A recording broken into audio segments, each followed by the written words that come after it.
California sheriffs just gave Brown very bad news about his sanctuary state. It's few out of every odd day that your workers choose to, on the whole, agitator against your authority. It's far more detestable when they take that insubordination over your head and address your boss. It takes a truly repulsive leader to drive individuals. In any case, liberals have definitely no deficiency of ghastly leaders. California, obviously, is our best illustration, since, notwithstanding constraining individuals to purchase shocking autos, compelling out entrepreneurs, and forbidding firearms, the lib state is presently fixing its law enforcement with sanctuary legislation. Be that as it may, this time California sheriffs are revolting, and they're taking their worries straight to D.C. Directly finished Jerry Brown's head via the Daily Caller. Many California sheriffs are speaking out against the state's new status as a sanctuary, calling on Congress to pass a federal law to change it. The National Sheriff's Association CEO Jonathan Thompson called the bill reckless.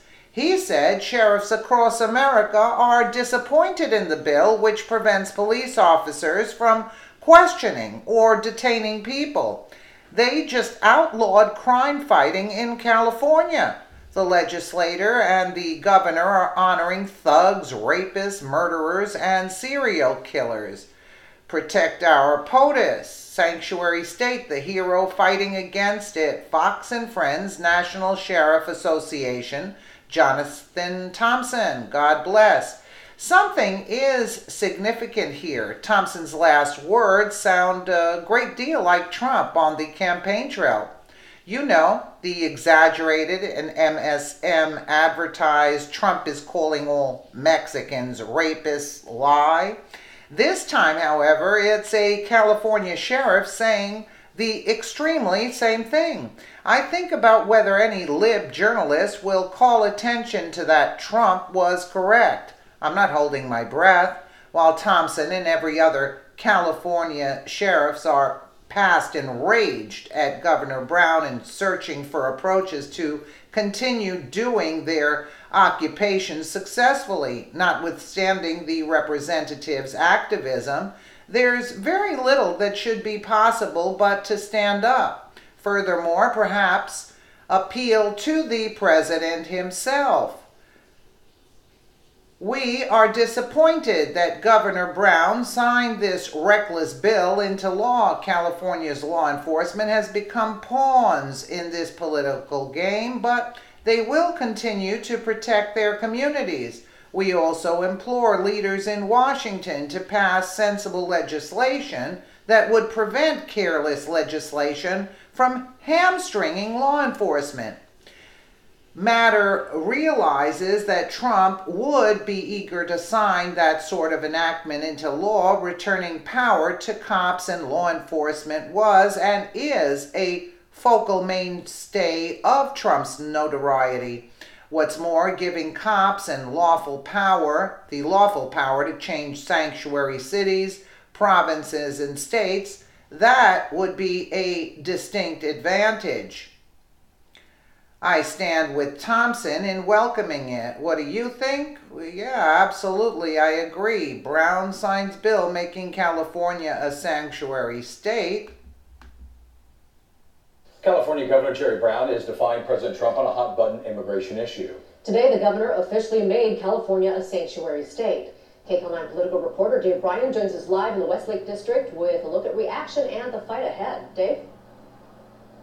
Well, that's right, Lena and Jeff. In fact, this whole issue of sanctuary city, sanctuary state has become so volatile that the authors of this bill called it the California Values Act, not the Sanctuary State Act, which everyone else is calling it. But nonetheless, there's plenty of hot debate still tonight about this new law, newly signed into law, that is, this new bill. And there was plenty of energy at a town hall meeting here on sanctuary in the Westlake District. The kinds of things that are coming out of Washington, D.C., we have to challenge them. We have to be organized.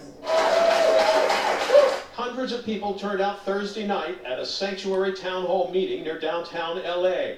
Many of those who attended have a personal stake in the issue, like Rosa Oliva, who said she worries about detention and deportation every day. I worry every day, like I'm sure a lot of people do, about going out, getting out of the house and be detained.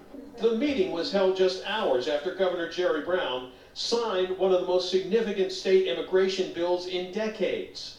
The author of the bill, State Senate President Kevin De Leon, says the new law, which goes into effect next year, will protect undocumented immigrants in California who are not criminals. It doesn't make any sense to have any communication with the federal government if in fact you're pulling someone over who's a mother, who has a broken taillight, and she happens to be undocumented, which happens to be here for a decade or so. So why is she driving? It does make sense if you pull someone over and who's a gangbanger, a violent criminal with a history of felonies or even one felony.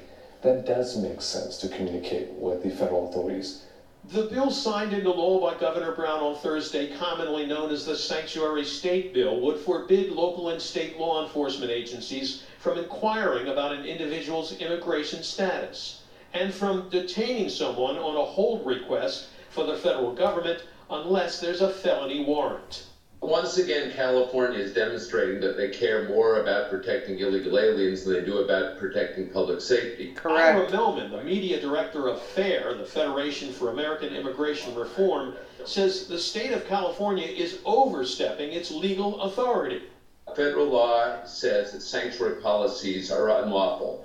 It also says that no laws can be made at the state or local level that forbid local officials from communicating information to federal immigration authorities. So, this is beyond the scope of California's authority. If Jeff Sessions, the Attorney General, wants to, he has grounds to bring suit against California. The debate over the bill even reached the White House today, when the White House press secretary said this at the daily briefing. The president will be laying out his responsible immigration plan over the next week. And I hope that California will push back on their governor's, I think, irresponsible decision moving forward. This is not a time to capitulate to a bully in Washington, D.C. that has terrorized, that has instilled fear among communities throughout the country, that has pitted one group against another for his political interests. What a joke. That's not what we do. Well, the fact of the matter is, as we said before, these sanctuary issues are so volatile these days that even law enforcement here in California was deeply divided about this bill. LAPD Chief Charlie Beck supported it, but the sheriffs of LA County and Orange County both opposed it. In fact, the Orange County sheriff in a statement today said she strongly disagreed with this new law, which will take effect next year, but she will have to abide by it. Lena, Jeff, back to you. What a joke. And I'd like to know who's paying for it. This is the criminal, corrupt Jerry Brown there. Let me know what you guys think in the comments below. And again, thank you so much for watching.